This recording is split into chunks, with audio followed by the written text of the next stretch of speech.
Bonjour et bienvenue dans une nouvelle aventure où nous allons apprendre en jouant et en utilisant Scratch.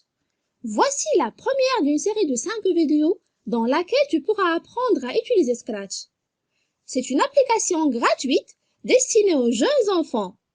Elle leur permet de programmer leurs propres histoires et des jeux interactifs, apprendre à résoudre des problèmes, s'initier au codage par l'image et même partager ses projets avec d'autres classes. Scratch a pour objectif l'enseignement de la programmation aux enfants et adolescents, en mettant en œuvre visuellement des concepts de base tels que les boucles, les tests, les affectations de variables.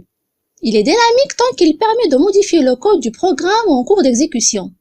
Le code est inscrit sous forme de briques en couleur en plusieurs langues, donnant la possibilité à l'enfant de choisir sa langue maternelle. En utilisant Scratch, les enfants apprennent aussi à découper une tâche en sous-tâches et à résoudre plusieurs problèmes.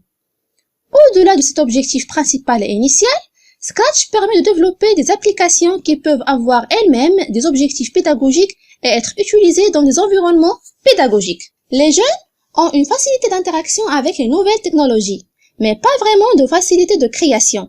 Ils ne peuvent pas donc vraiment s'exprimer pleinement en utilisant le numérique. C'est un peu comme s'ils savaient lire, mais non pas écrire avec ces nouvelles technologies. En termes d'utilisation des nouvelles technologies, utiliser Scratch ne revient plus vraiment à être consommateur, seulement lire, mais concepteur et acteur, c'est écrire.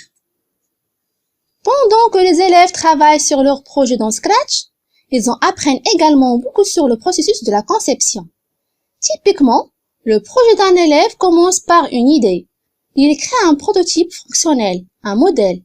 Il apporte et expérimente lui-même ses solutions, les corrige quand les choses ne fonctionnent pas comme prévu. Ce processus de conception de projet sollicite le développement de plusieurs compétences utiles et gratifiantes.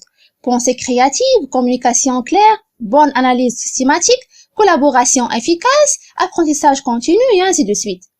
Cet apprentissage n'a pas pour but de transformer les élèves en programmeurs professionnels, mais apprendre à programmer offre plusieurs avantages.